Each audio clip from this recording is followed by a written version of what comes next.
ગુજરાતના રાજકારણમાં એક ચર્ચા હંમેશા ચાલે છે, શું રાજ્યમાં વિપક્ષ ખરેખર મજબૂત છે કે પછી તે માત્ર નિવેદનો પૂરતો જ સીમિત રહી ગયો છે। પેપર લીક વિરોધી કાયદાની માંગ હોય, ખેડૂતોની જમીન અને હાઈ વોલ્ટેજ વીજ લાઇન સામે યોગ્ય વળતરનો વિવાદ હોય કે પછી મોંઘવારી, રસ્તાઓ અને સ્થાનિક ઇન્ફ્રાસ્ટ્રક્ચરના પ્રશ્નો, ગુજરાત કોંગ્રેસ દરેક મુદ્દે અવાજ ઉઠાવવાનો પ્રયાસ ચોક્કસ કરે છે, પરંતુ સવાલ એ થાય છે કે આટલા મહત્ત્વના પ્રજાકીય પ્રશ્નો હોવા છતાં આ અવાજ મતપેટી સુધી કેમ નથી પહોંચતો? શા માટે ભાજપની મજબૂત સત્તા સામે કોંગ્રેસ એક મોટો રાજકીય પડકાર ઊભો કરવામાં વારંવાર નિષ્ફળ જાય છે? આજે સમજીએ આની પાછળનું સાચું રાજકીય ગણિત। સૌથી પહેલાં વાત કરીએ વિપક્ષ પાસે રહેલા મુદ્દાઓની। જો તમે છેલ્લા કેટલાક મહિનાઓનો ઘટનાક્રમ જુઓ તો કોંગ્રેસે પ્રજાકીય પ્રશ્નો પર સતત ઘેરાબંધી કરવાની કોશિશ કરી છે।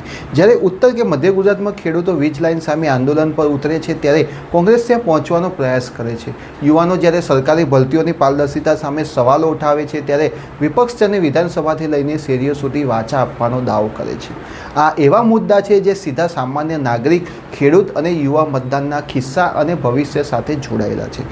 એટલે કે વિપક્ષ પાસે મુદ્દાઓની કમી બિલકુલ નથી, પરંતુ રાજકારણનો એ બહુ સાદો અને ગોલ્ડન રૂલ છે, મુદ્દો ગમે એટલો સંવેદનશીલ હોય કે મોટો હોય તેને જન આંદોલનમાં બદલવા અને છેલ્લે વોટમાં કન્વર્ટ કરવા માટે બૂથ સ્તરના મજબૂત કાર્યકરની જરૂર પડે છે। અને આ જ જગ્યાએ કોંગ્રેસ સૌથી મોટી માત ખાતી તમને જોવા મળે છે। ચાલો આ સરખામણીને થોડી નજીકથી સમજીએ। એક તરફ સત્તાધારી પક્ષ ભાજપ પાસે પેજ સમિતિ, પેજ પ્રમુખ અને બૂથ મેનેજમેન્ટનું એવું લોખંડી માળખું છે જે માત્ર ચૂંટણી સમયે નહીં પણ 24 કલાક સક્રિય રહે છે। ભાજપનો કાર્યકર પોતાના બૂથના 50 કે 100 મતદારો સાથે સીધો સંપર્ક ધરાવે છે, જ્યારે બીજી તરફ કોંગ્રેસ પાસે પ્રજાકીય મુદ્દાઓનો અંબાલ તો છે, પરંતુ તે મુદ્દાને દરેક ઘર સુધી પહોંચાડવા માટે જમીની કેડર બેઝ ગાયબ છે। આજે કોંગ્રેસની મુખ્ય નબળાઈ એ છે કે વિરોધ મોટાભાગે પ્રેસ કોન્ફરન્સ, ગાંધીનગરમાં ધરણા કે પછી સોશિયલ મીડિયાના ટ્વીટ સુધી જ સીમિત રહી જાય છે। પ્રેસ કોન્ફરન્સ કરીને સરકાર પર આક્ષેપ કરવો એક વાત છે, પરંતુ તે આક્ષેપને ગામડાના ચોરા સુધી લઈ જઈને મોટું આંદોલન ઊભું કરવું સાવ અલગ વાત છે। સતત 2 દાયકાથી વધુ સમયથી સત્તાથી દૂર રહેવાને કારણે જિલ્લા અને તાલુકા સ્તરે કાર્યકરોમાં એક ભારે નિરાશા જોવા મળે છે। સ્થાનિક નેતાઓને યોગ્ય માર્ગદર્શન મળતું નથી અને ઘણીવાર યોગ્ય હાઈકમાન્ડ સપોર્ટ ના મળવાને કારણે સ્થાનિક કેડર ધીમે ધીમે નિષ્ક્રિય થઈ જાય છે અથવા અન્ય પક્ષોમાં જોડાવા માટે મજબૂર બનતી હોય છે। બીજો એક મહત્ત્વનો મુદ્દો છે વિશ્વાસનો અભાવ।